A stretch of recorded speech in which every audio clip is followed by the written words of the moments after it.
Good morning friends, I am here with a new video, mock test part 4 and in English part 2.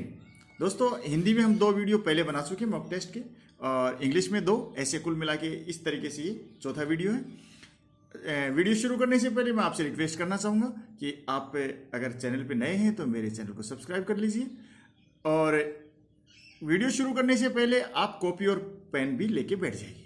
और मैंने आपको बता रखा है किस तरीके से आपको हल करना है। मैं आंसर बताऊं तो उससे पहले आप पॉज करके अपना आंसर दीजिए और फिर बाद में मेरे आंसर से उसका मिलान कीजिए। अगर आपका आंसर सही है तो अपने आप को 2 अंक दे लेना, आप 2 मार्क्स। एंड इफ रॉन्ग, आपका आंसर गलत है तो आप 0.5 यानी 1/2 अंक आप काट लीजिए, आधा अंक कट जाएगा। ठीक है दोस्तों, अंत में अपना टोटल कर लीजिए।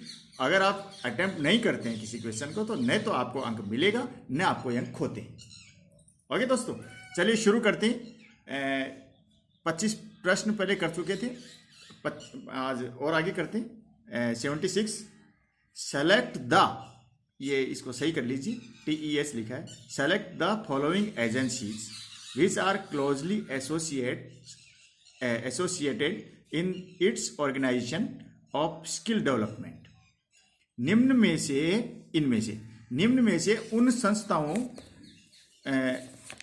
से उन संस्थाओं का चयन कीजिए, सेलेक्ट करना है इनमें से, जो कौशल विकास से नजदीकी रूप से जुड़ी हुई हैं। ये स्किल डेवलपमेंट से नजदीकी रूप से जुड़ी हुई हैं। तो दोस्तों ये है, पहला है स्टेट रिसोर्स सेंटर, B जन शिक्षण संस्थान, C national and state open schools, D directorate of health service. अब ये जो 4 एजेंसियों के नाम हैं, इनमें से कौन कौन सी हैं वो स्किल डेवलपमेंट से जुड़ी हुई। दोस्तों ये आपने पढ़ लिए हैं। अब ये ऑप्शन देख लीजिए, A एंड B, ये और ये, B A C D, A C D, C A only और D A B C। तो दोस्तों पहले मैंने आपको अच्छी तरीके से बताया है, बाद में तो हम थोड़ा जल्दी चलेंगे। तो इसका आंसर आएगा दोस्तों D A B C। तो इसमें स्टेट रिसोर्स सेंटर और जन शिक्षण संस्थान और national and state open school, ये एजेंसियां हैं जो कौशल विकास से नजदीकी रूप से जुड़ी हुई हैं। आगे चलते हैं दोस्तों। 77 the problem solving method of teaching usually involves. अध्यापन में समस्या समाधान विधि होती है। प्रॉब्लम सॉल्विंग मेथड, समस्या समाधान विधि ऑफ टीचिंग यूजुअली इन्वॉल्व, इसमें आमतौर पर शामिल है। समस्या समाधान विधि में, शिक्षण की समस्या समाधान विधि में आमतौर पर शामिल है। क्या शामिल है? तो दोस्तों ये आप इनको पढ़िए आप, तो ये सारी चीज़ें आप पढ़ेंगे। A B C D पढ़ लिया आपने। तो दोस्तों इसका आंसर आएगा A, the teacher mentioning the problem and the learner finding the solution. इसमें क्या होता है, अध्यापक होता है वो कोई एक समस्या बताता है जिसका जो स्टूडेंट्स या लर्नर जो शिक्षार्थी हैं वो समाधान ढूंढते हैं। यानी एक समस्या दे देता है अध्यापक, एक प्रॉब्लम दे देता है जिसका लर्नर है वो सॉल्यूशन ढूंढते हैं। ठीक है दोस्तों। फ्रेंड्स अगला क्वेश्चन है 78, which international organisation coordinates the education for all programme at the global level. कौन सा अंतरराष्ट्रीय संगठन, इनमें से कौन सा अंतरराष्ट्रीय संगठन शिक्षण के सभी कार्यक्रमों का वैश्विक रूप से समन्वय करता है? कौन सा अंतरराष्ट्रीय संगठन शिक्षण के अंतरराष्ट्रीय प्रोग्राम होते हैं, वैश्विक सभी कार्यक्रम होते हैं, उनका वैश्विक रूप से वर्ल्ड लेवल के ऊपर, ग्लोबल लेवल के ऊपर उनका कोऑर्डिनेशन करता है? तो ये संस्थाएं UNDP, मैं इनके फुल फॉर्म बताता चलता हूँ आपको। यूनाइटेड नेशंस डेवलपमेंट प्रोग्राम है, UNESCO, United Nations Educational Scientific and Cultural Organisation, IMF International Monetary Fund, UNFP, ये एक्चुअली ए हो रहेगा इसमें, तो ये हो गया यूनाइटेड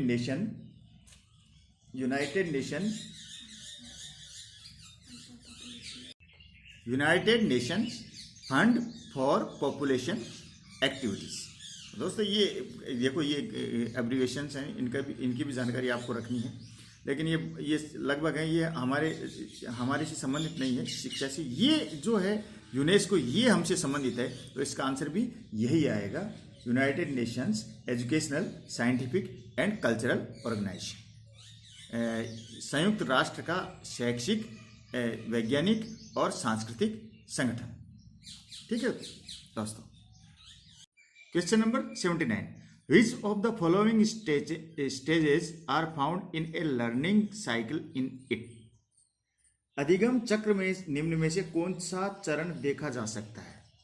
लर्निंग साइकिल में, अधिगम चक्र, सीखने का जो चक्र है, उसमें निम्न में से कौन सा चरण स्टेप देखा जा सकता है ना, स्टेज देखी जा सकती है। दोस्तों पढ़ते हैं। A active experimentation, B reflective observation, C ignoring, D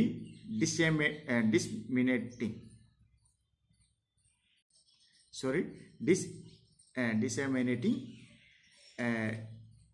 actually क्या है दोस्तों, उच्चारण दोष है, मेरे प्रोनाउंसिएशन में थोड़ी दिक्कत आती है मुझे, तो आप क्षमा करेंगे।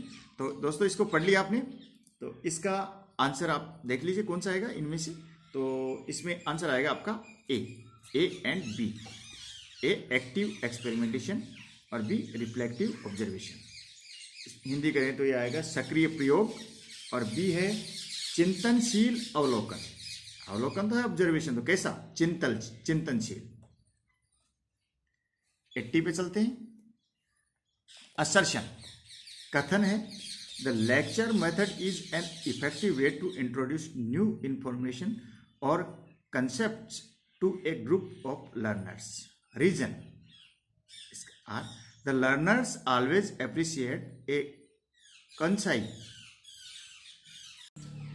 Concise stimulating well delivered lecture. तो ये थोड़ा हिंदी में बता देता हूँ मैं। कथन क्या है कि शिक्षार्थियों को नए सिद्धांतों एवं नई जानकारी से परिचय कराने के लिए व्याख्यान विधि प्रभावी है। लेक्चर मेथड है, तो वो जो स्टूडेंट्स हैं उनको नए सिद्धांतों से परिचित कराने के लिए और नई जानकारी देने के लिए इफेक्टिव है, ऐसा ये कथन है। अब कारण बता रहे हैं, क्या कारण बता रहे हैं कि शिक्षार्थी सदैव एक स्पष्ट, छोटे एवं भलीभांति दिए गए व्याख्यान की सराहना करते हैं। छोटा व्याख्यान हो और सही तरीके से दिया गया हो, स्पष्टता से दिया गया हो, तो उसकी सराहना करते हैं। तो इनमें से ये कथन और ये आर, ये दिए गए हैं, दोनों में सही है। A, both A and R are true, ये दोनों सही हैं ज्ञान, तो फिर ए आ जाएगा, और दोनों सत्य हैं। तो B, A is true but R is not the correct explanation of A. A सही है बट आर है ना, वो एक का सही तरीके से व्याख्या नहीं करता है, उसका एक्सप्लेन नहीं करता है। सी, ए इज ट्रू, ए सही है, R is correct explanation of A. A सही है और आर है वो ए की सही तरीके से व्याख्या करता है। B, both A and R are false, ये ए और आर दोनों गलत हैं। तो दोस्तों इसका आंसर आएगा B, A is true. A सही है, ये कथन सही है कि शिक्षार्थियों को नए सिद्धांतों और नई जानकारी से परिचय कराने के लिए व्याख्यान विधि प्रभावी तरीका है, ये सही है। बट क्या है, R is not the correct explanation, ये आर है वो ए की सही व्याख्या नहीं करता है। 81, teaching aids are meant to. शिक्षण सहायक सामग्री का मतलब है, टीचिंग एड्स शिक्षण सहायक सामग्री होती है, इज मींट टू। तो ये दोस्तों सब सारे पढ़ लीजिएगा, लेकिन ये सब में ये रिलेशन दिए हुई रिटेंशन है, एक्चुअली रिटेंशन ये टी कर लीजिए इसको, एल को। तो इसका अर्थ होता है ठहरना। तो इसको आप पॉज करके एक बार पढ़ लीजिए, सारे ऑप्शन पढ़ लीजिए, फिर मैं इसका आंसर बता देता हूं दोस्तों आपको। इसका आंसर आएगा B, engage the students sense and increase interaction with the content leading to increased memory retention. ठीक है दोस्तों, हिंदी में बोले तो इसको, विद्यार्थियों की इंद्रियों को व्यस्त करें, विद्यार्थियों की इंद्रियों को, ज्ञानेंद्रियों से मतलब है, उनको व्यस्त रखें तथा सामग्री के साथ अंतःक्रिया बढ़ाएं। जो टीचिंग एड का प्रयोग कर रहे हैं हम, उसके साथ उनका इंटरेक्शन बढ़ाएं, अंतःक्रिया बढ़ाएं, जिससे उनकी मेमोरी में क्या होगा, बढ़ोतरी होगी, याददाश्त में बढ़ोतरी होगी। तो जो टीचिंग सहायक सामग्री है उसका तात्पर्य यही है, उसका यूज करने का अर्थ भी यही है कि हम बच्चों को व्यस्त कर लेते हैं। ठीक है, टीचिंग एड में आप चौक डस्टर से लेकर के ये जो मॉडल है, मैप हैं, ये टीवी है, रेडियो है, प्रोजेक्टर है, ये सब टीचिंग एड में आ जाते हैं। तो इससे क्या है, तो बच्चों की ज्ञानेंद्रियां व्यस्त हो जाती हैं और बच्चे इनके साथ अंतःक्रिया करते हैं, इंटरेक्शन बढ़ाते हैं, और इससे इनकी याददाश्त में, मेमोरी में वृद्धि होती है, बढ़ोतरी होती है। Match the list 1 with list 2, first with list 2 and select the correct answer from codes as given below. कि लिस्ट, जो पहली लिस्ट है उसका दूसरी लिस्ट से मिलान कीजिए, पहली सूची का दूसरी सूची से मिलान कीजिए। पहली लिस्ट है उसमें क्या है, पॉपुलेशन एजुकेशन है, नेशनल सर्विस स्कीम है, NSS, adult education, primary education यानी जनसंख्या शिक्षा, नेशनल सेवा योजना, वयस्क शिक्षा और प्राथमिक शिक्षा, ये हैं।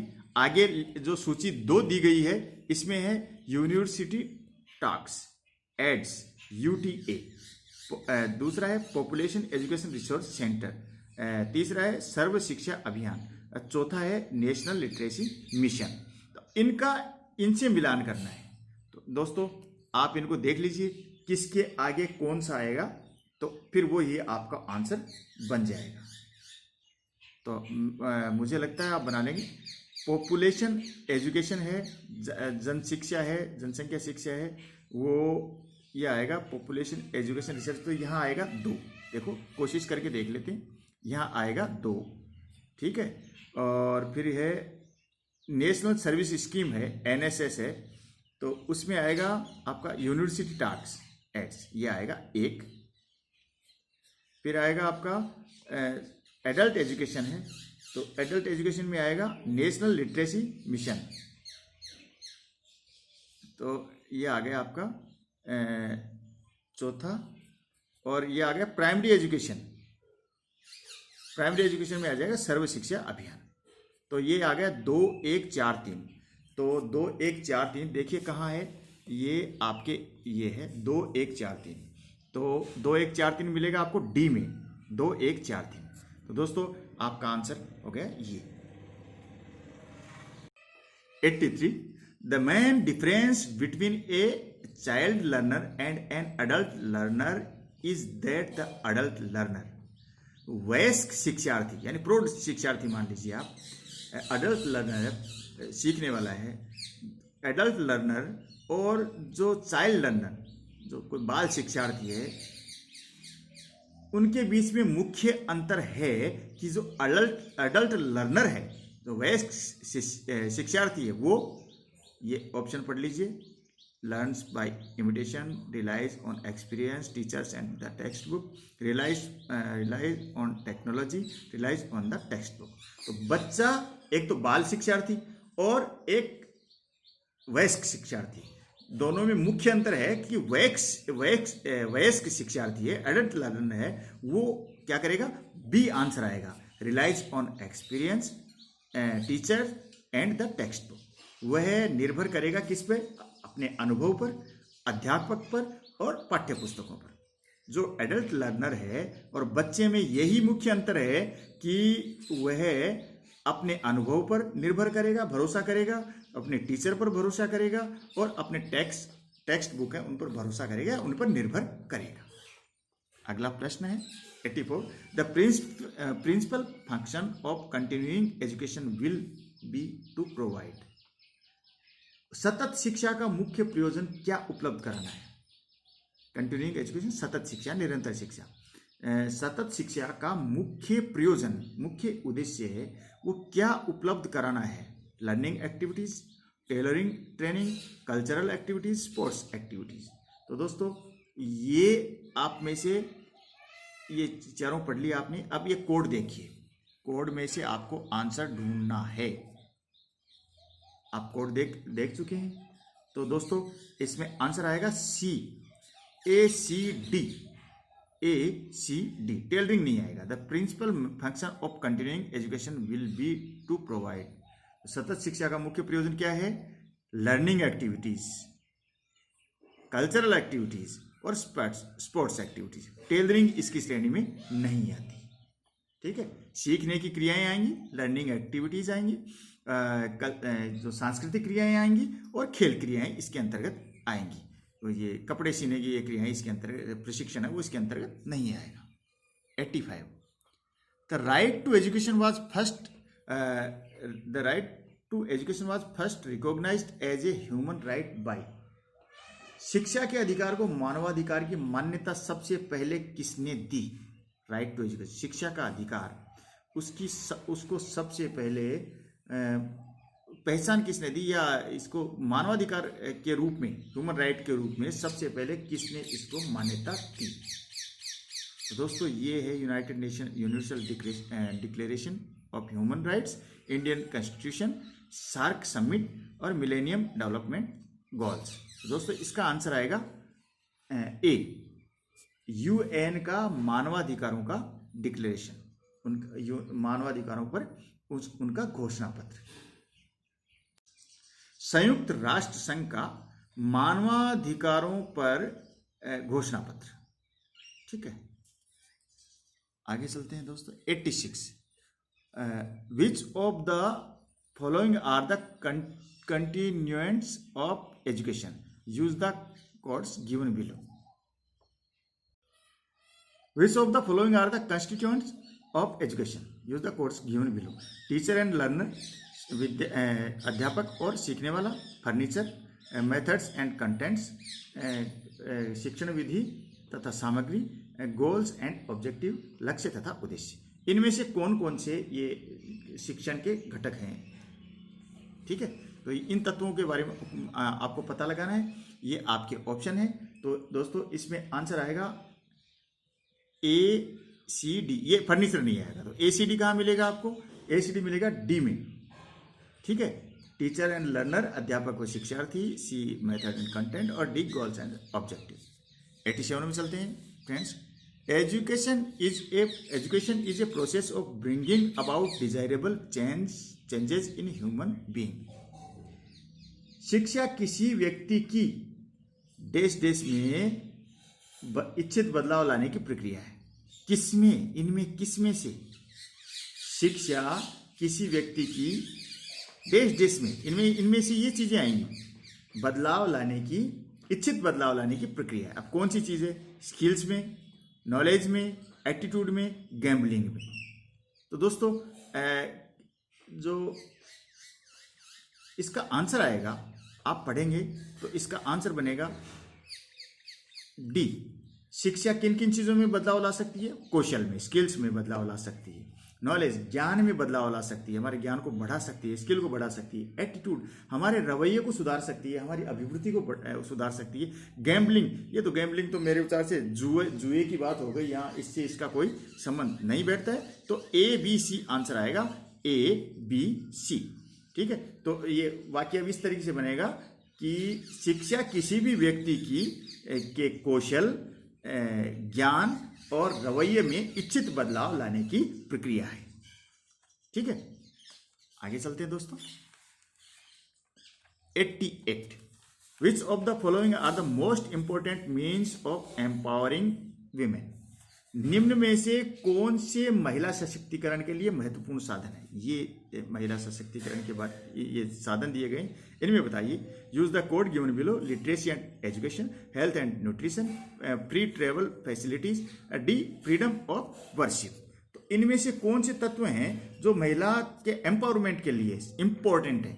तो इनमें दोस्तों आप खुद देख सकते हैं कि आप देखेंगे तो लिटरेसी एंड एजुकेशन बिल्कुल ये चीज़ आएगी। ये चीज़ चाहिए। अगला देखो, हेल्थ एंड न्यूट्रिशन, ये भी चाहिए। फ्री ट्रेवल फैसिलिटीज़, ये एम्पावरिंग के लिए कुछ ज़रूरी नहीं है ना। ये कोई आवश्यक नहीं है इससे फ्री यात्रा, मुफ्त यात्रा कराने से, सॉरी फ्री ट्रेवल फैसिलिटी, हाँ, मुफ्त यात्रा सुविधा देने से कोई महिला का सशक्तिकरण नहीं होता है। और फ्रीडम टू वर्शिप, पूजा करने की स्वतंत्रता देने से भी कोई अधिकार नहीं मिलता। आई मीन पूजा करने का अधिकार देने से कोई महिला सशक्तिकरण नहीं होता है। तो यहाँ ये दो कट गए, तो आंसर इनमें से आना चाहिए, ए और बी। अब ये देखिए कोड में से देखिए आप, ए और बी कहाँ है, ए और बी मिलता है आपको ए में, ठीक है। तो ये हो गया कि महिला सशक्तिकरण के लिए सब महत्वपूर्ण साधन कौन कौन से हैं? साक्षरता और शिक्षा, literacy and education, health and nutrition, स्वास्थ्य और पोषण। ओके, चलते हैं 89 में। Which is not important aspects while formulating hypothesis in research. शोध में परिकल्पना का निर्माण, रिसर्च में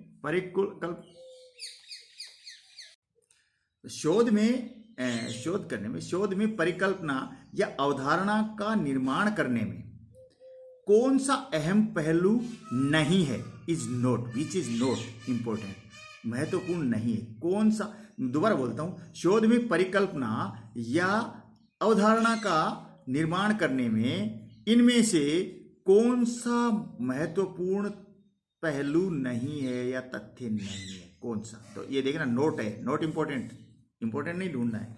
तो ये देखो, hypothesis must be clear, hypothesis must be testable, hypothesis should define variables, hypothesis should not be limited. तो इसमें दोस्तों आंसर आएगा D, hypothesis should not be limited, यानी अवधारणा या परिकल्पना को सीमित नहीं होना चाहिए। तो ये इसके लिए कोई जरूरी तत्व नहीं है।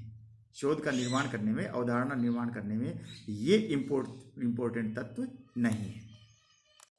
क्यों? कि कोई भी रिसर्च करता है उसकी कोई न कोई लिमिटेशन होती ही है, कोई न कोई सीमा उसकी होती है, लिमिट उसकी होती है। तो यहाँ क्या नॉट बी लिमिटेड लिखा हुआ है, तो ये इम्पोर्टेंट नहीं है। Important question. The dialogue method of discovering the truth was discovered by. तो सत्य की खोज के लिए वार्तालाप विधि या संवाद विधि की खोज किसने की? वार्तालाप विधि और संवाद विधि, यह डायलॉग मेथड, इसकी खोज किसने की? सेंट ऑगस्टिन, प्लेटो, हेराक्लाइटिस, सोक्रेट्स।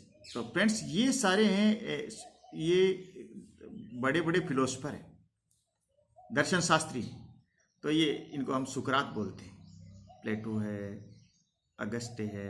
तो इनका इसका आंसर बताने से पहले मैं आपको बता देता हूँ कि भारत में भी ये विधि प्रचलित थी। मिलिंद पन्नों में भी मिलिंद का नागसेन के साथ संवाद दिया गया है इसी विधि में, डायलॉग मेथड में, वार्तालाप विधि के द्वारा सत्य को उजागर करने का प्रयास किया गया। मिलिंद पन्नों जो ग्रंथ है अपना, तो ये वहीं से आयातित मानी जाती है, ये विधि है। तो यहाँ आंसर आएगा सोक्रेट्स, सुकरात। तो ये विधि उनके प्रभाव से, रोमन और यूनानी प्रभाव से हमारे भारत में भी शुरू हो गई थी। चलिए आगे चलते हैं। What is the motive of A short terms course in continuing education? कि लघु अवधि कोर्स का सतत शिक्षा में क्या उद्देश्य है? शॉर्ट टर्म कोर्स, लघु अवधि कोर्स का कंटिन्यूइंग एजुकेशन यानी सतत शिक्षा, निरंतर शिक्षा में क्या उद्देश्य है, क्या मोटिव है? तो ये आंसर ये आप पढ़ लीजिए। To increase the literacy rate, to augment to professional skills, to sharpen the teaching skills, to improve the learning skills. तो दोस्तों इसमें आएगा आंसर आएगा बी। फ्रेंड्स, ऑगमेंट का अर्थ होता है बढ़ाना। तो ये है प्रोफेशनल स्किल्स यानी व्यावसायिक कौशल है उनको बढ़ाना। ये ही लघु अवधि कोर्स यानी शॉर्ट टर्म कोर्स का सतत शिक्षा में योगदान है। इनका उद्देश्य यही है कि व्यावसायिक कौशल को बढ़ाया जाए। 92 evolution of continuing education program have inbuilt mechanism at the interval of। प्रश्न बनता है कि सतत शिक्षा कार्यक्रम में मूल्यांकन के लिए अंतर्निहित कार्य प्रणाली होती है। दोबारा बोलता हूँ, कंटिन्यूइंग एजुकेशन में यानी सतत शिक्षा कार्यक्रम में मूल्यांकन के लिए अंतर्निहित कार्य प्रणाली होती है। कितने अंतराल पे होती है, कितने इंटरवल पे होती है? इसमें 2 years, 4 years, 6 years, 7 years। तो इसमें कोड्स भी दे रखे हैं, तो इसके आधार पर आपको बताना है कि इसमें आंसर क्या आएगा। तो इसमें आएगा आंसर आएगा दोस्तों डी आएगा इसमें, ABD, यानी 2 साल, 4 साल और 7 साल के अंतराल के बाद मूल्यांकन, सतत शिक्षा कार्यक्रम में मूल्यांकन के लिए इतने अंतराल के ऊपर मूल्यांकन होता है। कार्यप्रणाली ऐसी है। चलिए आगे चलते हैं। 93 friends, 93 arrange the following that are organised as a part of the NEP. तो ये निम्न जो ये विकल्प दिए हैं, ऑप्शन दिए हैं, इनको राष्ट्रीय वयस्क शिक्षा कार्यक्रम नीप, नेशनल एडल्ट एजुकेशन प्रोग्राम, ठीक है ना, राष्ट्रीय वयस्क शिक्षा कार्यक्रम के भागीदारी के क्रम में इनको जमाना है। किसकी पहले भागीदारी हुई उसको पहले लिखना है, बाद में भागीदारी हुई उसको बाद में लिखना है। तो देखिए पहले पढ़ लेते हैं। A, literacy with assured follow up. B, conventional functional literacy. C, literacy for conscientization. D, literacy with learning M action groups. देखिए मैं इसका अर्थ बता देता हूँ। कॉन्सेंटाइजेशन, किसी विषय विशेष के बारे में शिक्षित करना, कोई खास सब्जेक्ट है उसके बारे में किसी को सिखाना, टीच करना, ठीक है। तो ये हो गया कॉन्सेंटाइजेशन। तो ये नीप है राष्ट्रीय शिक्षा नीति। इसको किस क्रम से इन्होंने भागीदारी की थी? तो ये भागीदारी दोस्तों आपने ऑप्शन देख लिए होंगे, अब आपका आंसर भी आ गया होगा। मैं आंसर बता देता हूँ, इसका सरल है, ये सही क्रम से ही जमे हुए हैं। तो आंसर आएगा ABCD, पहले ये, फिर ये, फिर ये, फिर ये।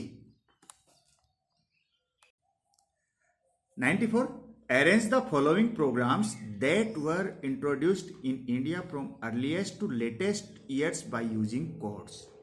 दिए गए कार्यक्रमों में, ये कार्यक्रम दिए गए कार्यक्रमों को भारत में शुरू किए जाने के क्रम में सबसे प्रथम एवं सबसे अंतिम सालों के आधार पर क्रम में जचाइए या जमाइए। तो सबसे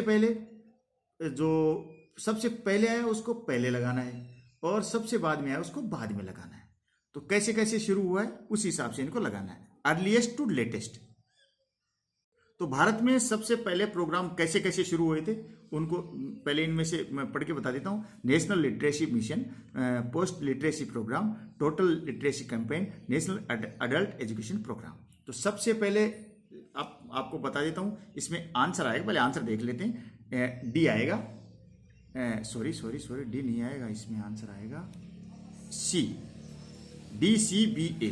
तो सबसे पहले कौन सा प्रोग्राम आया था? नेशनल एडल्ट एजुकेशन प्रोग्राम, राष्ट्रीय प्रौढ़ शिक्षा कार्यक्रम, ये आया था।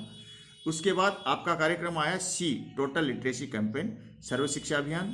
फिर आया B, पोस्ट लिटरेसी प्रोग्राम, यानी साक्षरता के बाद का प्रोग्राम। और A, नेशनल लिटरेसी मिशन, राष्ट्रीय साक्षरता मिशन। Friends 95 who is the following is considered as a father of university extension. ये जो विश्वविद्यालय विस्तार का जनक किसको माना जाता है? निम्न में से यूनिवर्सिटी विस्तार का जनक किसको माना जाता है? तो ये है Charles McCarthy, James Toet and Greig William Swell. तो दोस्तों इसका आंसर आएगा C, एन ग्रीग। लेकिन नॉर्वे के लोगों में इसको ग्रीक बोला जाता है। ठीक है फ्रेंड्स, आगे चलते हैं। 96 who said that the schedule is nothing more than a list of questions which are answered in order to test the hypothesis। अनुसूची कुछ नहीं परंतु प्रश्नों की वह सूची है जिसका उत्तर परिकल्पना, हाइपोथेसिस, अवधारणा के परीक्षण के लिए दिया जाता है। ठीक है, तो इंग्लिश में आप फिर से पढ़ ले, हिंदी में मैं बोलूंगा कि ये कथन किसका है? कौन सा कथन? कि अनुसूची कुछ नहीं परंतु प्रश्नों की वह सूची है जिसका उत्तर परिकल्पना या अवधारणा के परीक्षण के लिए दिया जाता है। तो दोस्तों ये कथन है आपके, ये पढ़ लीजिए, टी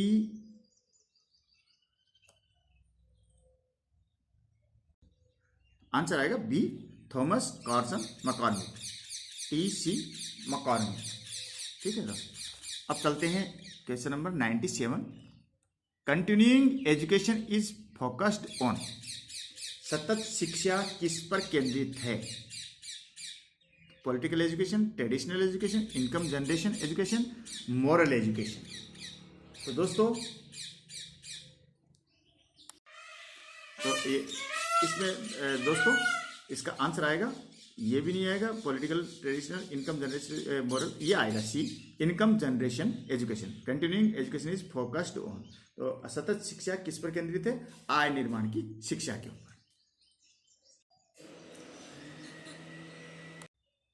98.